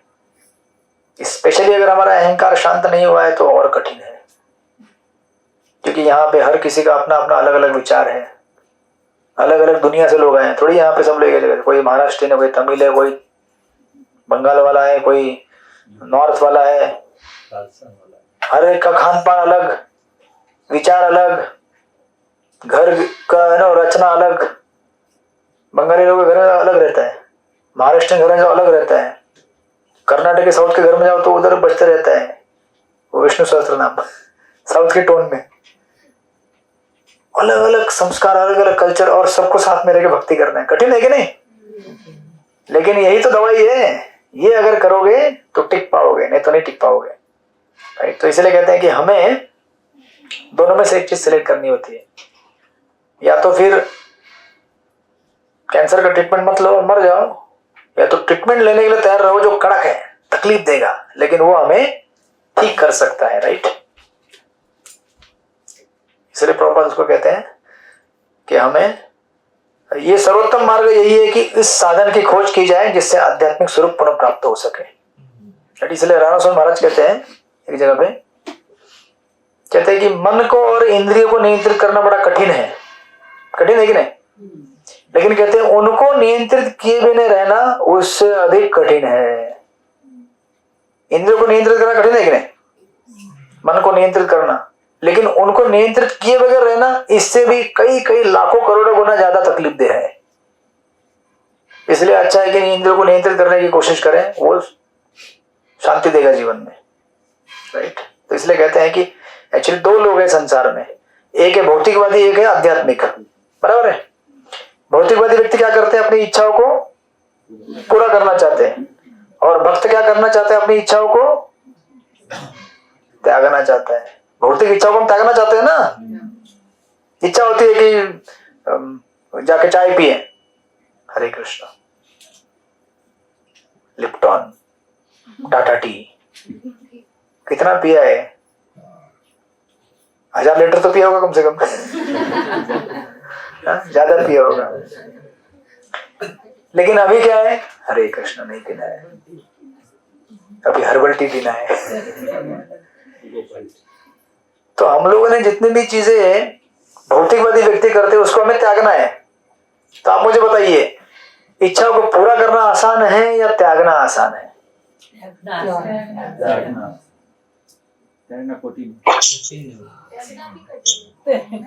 कृपा होगी तो जल्दी अच्छा हो सकता है। कृपा और आनंद त्याग कब होता है पता भी नहीं चलता है। पर ज्यादा कठिन त्यागना है ना। पूरा करना है, क्योंकि पूरा कभी होती ही नहीं है ना। त्याग दी तो उससे छुट्टी मिल जाएगी, पूरी कभी होगी नहीं। और कितना भी करो अनंत शाही प्रभु उत्तर देंगे, बोलिए। सब कुछ त्याग दिया था मतलब ब्रह्मचारी बन जाएगा।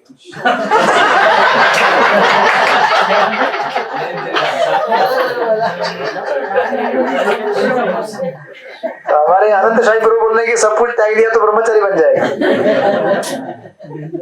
अरे भाई, हमें क्या त्यागना है? मांसाहार त्यागना है, नशा करना त्यागना है, व्यभिचार त्यागना है, जुआ खेलना त्यागना है, वैष्णव की निंदा त्यागनी है। वो तो ब्रह्मचारी को भी त्यागना पड़ता है ना। आप टेंशन मत दीजिए, आपका फैमिली इधर ही है, बच्चा बाहर खेल रहा है, कहीं नहीं जाएगा कोई।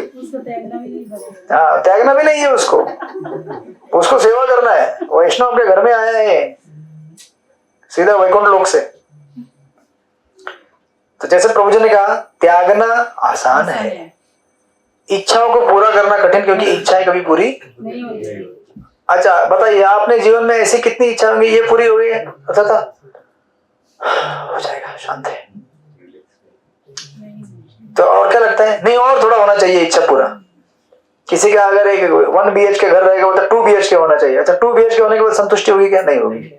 3 BHK होना चाहिए, 4 होना चाहिए, 5 होना चाहिए, पूरा ये बिल्डिंग मेरा होना चाहिए, अरे पूरा ये गांव मेरा होना चाहिए, पूरा ये राज्य मेरा होना चाहिए, पूरा दुनिया मेरा होना चाहिए। इच्छाओं का अंत नहीं होता है। अगर आपको विश्वास नहीं है तो आप ट्राई करके देखिएगा, अपने जीवन में ट्राई करके देखिए, इच्छाएं कभी समाप्त होती नहीं है।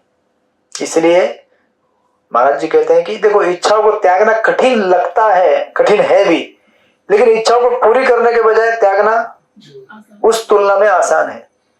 और इच्छाओं को कैसे हम त्याग सकते हैं? भौतिक इच्छाओं को कैसे? कृष्ण कृपा होगी, हमें भगवान की कृपा होगी, भक्तों की कृपा होगी तो बड़ा आसान हो जाता है। कैसे गया मालूम नहीं। आप ऐसे कितने सारे लोग हैं जिन्होंने शुरुआत में तो कभी सोचा था कि चाय छोड़ दूंगा?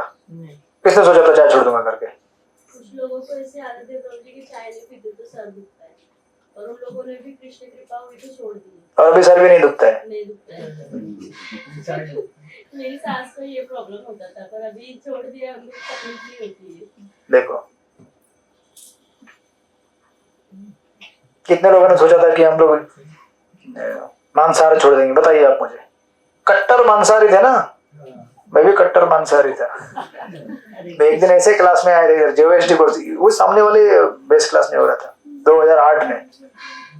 वो लोग बोले कि, मेरा मित्र था, वो बोला कि प्रभु जी ने छोड़ दिया है। बोला किधर छोड़ा रे? कुछ भी पक रहा है। उसने अनाउंस कर दिया, सब लोग बोले हरि बोल हरि बोल हरि बोल, बस हो गया उस दिन से। बोला अब तो क्या करें, अब तो हो गया हरि बोल, अभी किसको बोलेंगे? तो वैष्णव की कृपा अगर हो गई तो फिर रास्ता बड़ा आसान हो जाता है, राइट? इसलिए हमको इस तरह से इस चीजों को याद करना चाहिए, राइट? जब शुद्धिकरण हमारा होगा, और शुद्धिकरण जैसे जितना शुद्धिकरण होगा उतना हमारे लिए आसान हो जाएगा चीजों को अपने जीवन से निकालना, राइट? तो ये तो बहुत छोटी छोटी चीजें कह रहे हैं हम लोग, ये छोटी चीजें हैं। मांसाहार करना, नशा करना, बहुत छोटी चीजें हैं। इससे भयानक चीजें क्या है? अहंकार। इससे भयानक चीजें क्या है? वैष्णव निंदा। इससे भयानक चीजें क्या है? अपने आप, मतलब अपना कुछ भी हो लेकिन मैं तो सबसे बड़ा हूं। इन चीजों को त्यागना उससे भी कई लाखों करोड़ों गुना कठिन है। मांसाहार क्या चीज है? वैष्णव की कृपा होगी, झटके में त्याग दिया, लेकिन वो वैष्णव कृपा प्राप्त करने के लिए, अहंकार को त्यागने के लिए बड़ा संघर्ष करना पड़ेगा। अहंकार से भी ज्यादा वैष्णव निंदा ज्यादा। तो वैष्णव निंदा क्यों होती है? अहंकार की वजह से होती है। अहंकार है तभी तो वैष्णव निंदा कर रहा है ना। मैं जानता हूं सब कुछ, इस क्लास में मेरे से बुद्धिमान कोई नहीं है, कोई सोच रहा है ऐसा?